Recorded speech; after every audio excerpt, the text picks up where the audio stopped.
بسم اللہ الرحمن الرحیم۔ آج ہم انشاءاللہ العزیز سورہ بقرہ کی آیت نمبر 43 کی تلاوت کریں گے اور اس کی انشاءاللہ ہم تفسیر بھی سنیں گے۔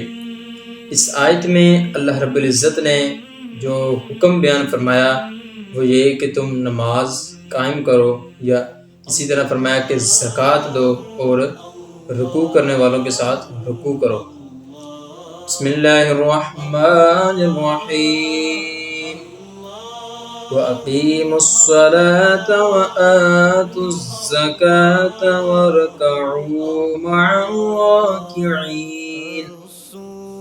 ترجمہ کنز العرفان۔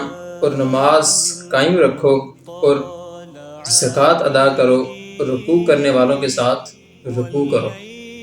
اس آیت کے پہلے حصے میں ہی اللہ تبارک و تعالیٰ نے فرمایا وَأَقِيمُوا الصَّلَاةَ کہ نماز قائم کرو۔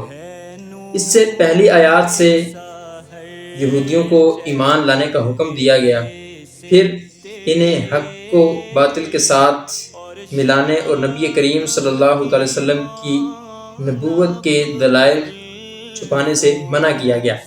اب ان کے سامنے وہ شرعی احکام کو بیان کیا جا رہا ہے کہ جب تم ایمان لے آؤ گے تو جس طرح مسلمانوں پہ نماز فرض ہے، جس طرح ان پہ زکوٰۃ فرض ہے، تمہارے اوپر بھی یہ جو شرعی احکام ہیں یہ لاگو ہوں گے، اور یہ اس طرح مسلمانوں کی طرح پانچوں نمازیں تم پر بھی فرض ہوگی۔ اور اسی طرح تم بھی اپنے مالوں کی زکوٰۃ دو اور میرے حبیب کریم صلی اللہ تعالیٰ علیہ وسلم کے ساتھ باجماعت نماز ادا کرو۔ جی ہاں، اس آیت میں جو مین چیز بیان کی گئی ہے وہ یہی ہے کہ مسلمانوں کے ساتھ باجماعت نماز ادا کرو۔ اس آیت میں جماعت کے ساتھ نماز پڑھنے کی ترغیب دی جا رہی ہے۔ چنانچہ حضرت سیدنا عبداللہ بن عمر رضی اللہ تعالیٰ عنہ سے روایت ہے کہ کریم آقا صلی اللہ تعالیٰ علیہ وسلم نے ارشاد فرمایا کہ جو بندہ جماعت کے ساتھ نماز پڑھے اور ایک بندہ تنہا نماز پڑھے تو فرمایا کہ جو تنہا نماز پڑھنے سے 27 گنا بہتر ہے کہ بندہ جماعت کے ساتھ نماز پڑھے۔ گویا کہ جماعت کے ساتھ نماز پڑھنا یہ 27 نمازوں کے برابر ہے۔ تو اسی طرح حضرت سیدنا عثمان غنی رضی اللہ تعالیٰ عنہ سے مروی ہے کہ کریم آقا صلی اللہ تعالیٰ علیہ وسلم نے ارشاد فرمایا کہ جس نے کامل وضو کیا پھر فرض نماز کے لیے چلا اور امام کے ساتھ نماز پڑھی تو اس کے سارے گناہ بخش دیے جائیں گے۔ تو گویا نماز پڑھنے سے، جماعت کے ساتھ نماز پڑھنے سے بندے کے پچھلے تمام گناہ اللہ رب العزت بخش دیتا ہے۔ اسی طرح حضرت سیدنا ابو ہریرہ رضی اللہ تعالیٰ عنہ سے مروی ہے کہ کریم آقا صلی اللہ تعالیٰ علیہ وسلم نے ارشاد فرمایا جو اچھی طرح وضو کر کے مسجد کو جائے اور لوگوں کو اس حالت میں پائے کہ وہ نماز پڑھ چکے ہیں تو اللہ تبارک و تعالیٰ اسے بھی جماعت سے نماز پڑھنے والوں کے برابر ثواب عطا کرے گا۔ تو اب چونکہ بندہ یہ نیت تو کرتا ہے کہ یار میں مسجد میں جاؤں، لیکن بعض دفعہ بندے کی نیت یہ ہوتی ہے کہ یار میں نے امام صاحب کی پیچھے نماز پڑھنی، وہ دیر بڑی لگا دیتے ہیں، میں نماز پڑھوں گا لیکن اکیلے پڑھوں گا۔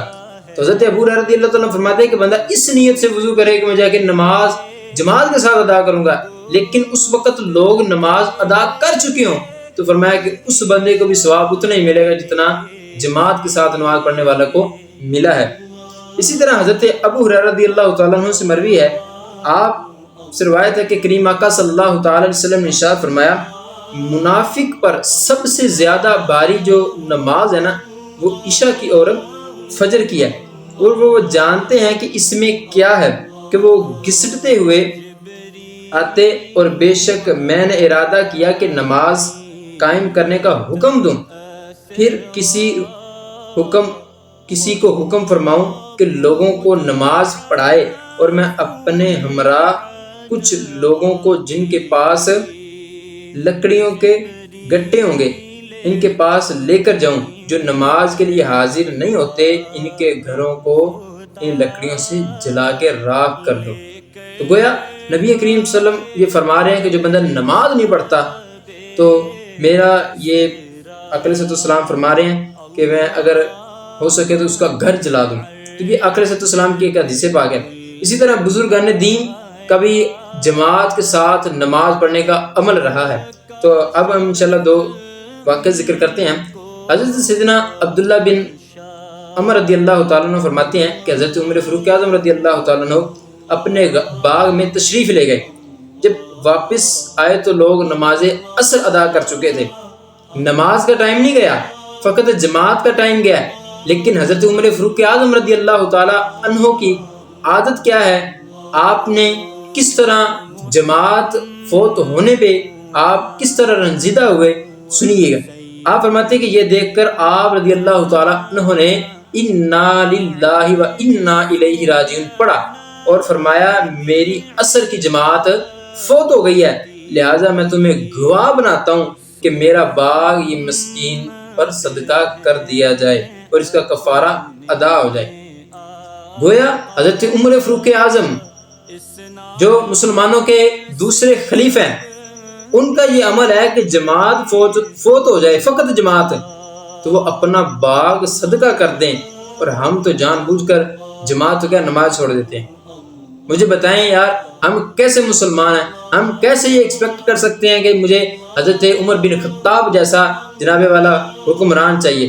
جب میں نماز نہیں پڑھتا، قریب ہی نہیں جاتا نماز کے، تو مجھے عمر بن خطاب جیسا حکمران کیسے ملے گا؟